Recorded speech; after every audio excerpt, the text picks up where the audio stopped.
तो हम लोग बात कर रहे थे पर्सनालिटी मैक्सिमाइजेशन के बारे में। कल जो सेशन हुआ था उससे आप लोगों ने क्या सीखा, मुझे बताएंगे वन बाय वन। क्या सीखा आपने सर्वेश? सर, पर्सनालिटी मैक्सिमाइजेशन से हम लोग सीखा है कि हम केवल कपड़े और अपने आप को बाहरी रूप रंग से सज धज के ऐसा सज ले तो हम पर्सनालिटी को मैक्सिमाइज नहीं कर सकते। हमें बाहर के साथ साथ अपनी क्वालिटी इनर सोल से भी हमें अपने आप को मैक्सिमाइज करना है। लाइक अपनी पर्सनालिटी को, स्किल को डेवलपमेंट करना, अपने बोलने के तरीके को, अपनी बॉडी लैंग्वेज को, हर एक पूरी तरीके से जो एक परफेक्ट मैन होता है। जैसे आप एग्जाम्पल बताया था गांधी जी का, जैसे हमें उनमें जो क्वालिटी थी वैसी क्वालिटी डेवलप करना। जो बाबा रामदेव जैसे हैं, उनकी क्वालिटी जो अंदर से है, बाहर से नहीं, जो उनके अंदर है वो क्वालिटी, वैसी क्वालिटी डेवलप। वाह, सुपर यार, क्या जबरदस्त, वेरी गुड, तालियां। तालियां, मैंने कहा तालियां।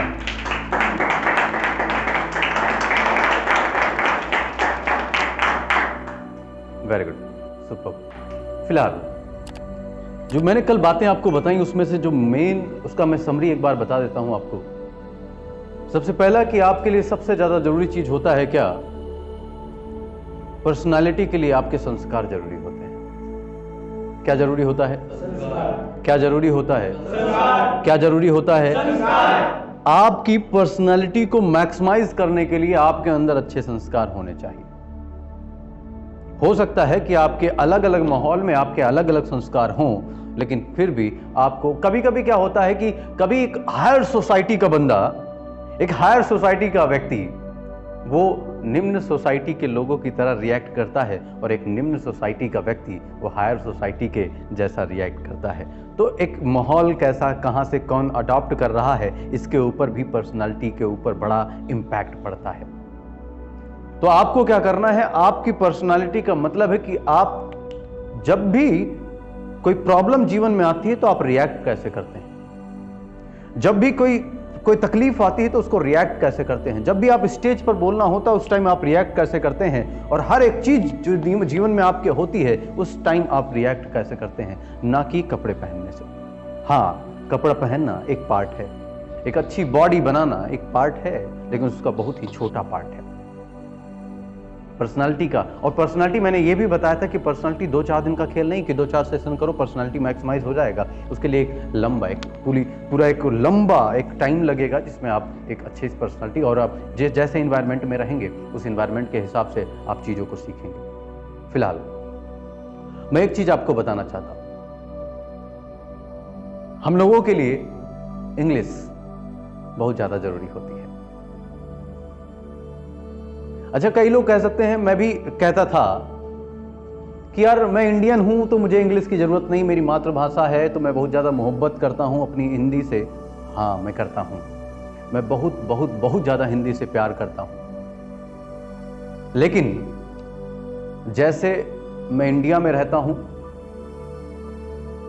तो बोलचाल की भाषा हमारी हिंदी, हम लोग प्यार करते हैं, हमारी मातृभाषा है। वैसे हम दुनिया में रहते हैं तो उसकी भी एक मातृभाषा है, और मुझे लगता है ज़्यादातर देश से अगर कम्युनिकेट करना है तो एक ही लैंग्वेज है और वो है इंग्लिश। अगर हम इंडिया में रहते हैं तो हम हिंदी को पकड़ते हैं, very good, so for good, लेकिन जब आप पूरी दुनिया में आते हैं तब आपको इंग्लिश को भी पकड़ना चाहिए। तो मतलब कि हमारे लिए हिंदी महत्वपूर्ण है। हिंदी हमारी, हिंदी के बराबर कोई है ही नहीं। अगर हिंदी हमारी माँ है तो इंग्लिश हमारी मौसी। हाँ, जरूरी है ना? तो फिलहाल कुछ लोग कहते हैं ना कि पर्सनालिटी के, यार अगर इंडिया की एक और मेंटालिटी बन चुकी, वो गलत है कि अगर जो बंदा इंग्लिश बोल लेता है, इंग्लिश प्रॉपर तरीके से स्पीकिंग उसका अच्छा है, सिर्फ वही व्यक्ति टैलेंटेड है और बाकी टैलेंटेड है ही नहीं। एक्चुअली जब दुनिया के मंच पे आप जाएंगे ना, किस मंच पर? जब आप दुनिया के मंच पर जाएंगे ना तो वहां पर टैलेंट दिखाने का सिर्फ एक कोई ना कोई माध्यम होना चाहिए ना। तो टैलेंट दिखाने का सिर्फ माध्यम एक होता है, इंग्लिश।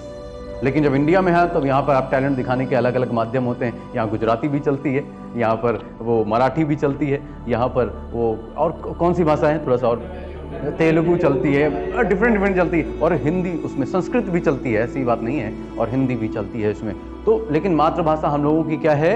हिंदी है, तो हम लोग उसी हिसाब से चीज़ों को रिएक्ट करते हैं, लेकिन हम सब हिंदी से बेइंतहा प्यार करते हैं। यस और नो? प्यार करो, बहुत प्यार करो, लेकिन इंग्लिश को भी साइड में मौसी की तरह रखो, ठीक है? हाँ, अब बात करते हैं, जैसा कि हमने बात किया था बॉडी लैंग्वेज के बारे में। जब भी आप किसी से बात करते हैं, जब भी आप किसी से बात करते हैं, आपका बॉडी लैंग्वेज मोस्ट इंपॉर्टेंट होता है, क्योंकि जब से आप बात करते हैं तो आपकी बातों का इंपैक्ट सामने वाले पे तब पड़ता है जब आप प्रॉपर तरीके से एक्सप्रेशन, फेस के एक्सप्रेशन को, मैंने कल आईलिड्स के बारे में आपको बताया था, कल मैंने एब्रो को कैसे करने होते हैं वो मैंने आपको बताया था, कल फेस का एक्सप्रेशन कैसे देना होता है वो मैंने आपको बताया था, राइट? आप सब लोगों ने कॉपी किया था उसको, उस पर प्रैक्टिस किया था आप सब लोगों ने। फिलहाल अब हम बात करेंगे कम्युनिकेशन स्किल के बारे में। किस पर बात करेंगे? तो जैसा कि मैंने बताया कि सबसे पहले बात करते हैं कि कम्युनिकेशन स्किल है क्या। What are communication skills? इस पर मेरी क्लास एक हो चुकी है, एक सेशन हो चुका है। एक्चुअली कम्युनिकेशन जो होता है,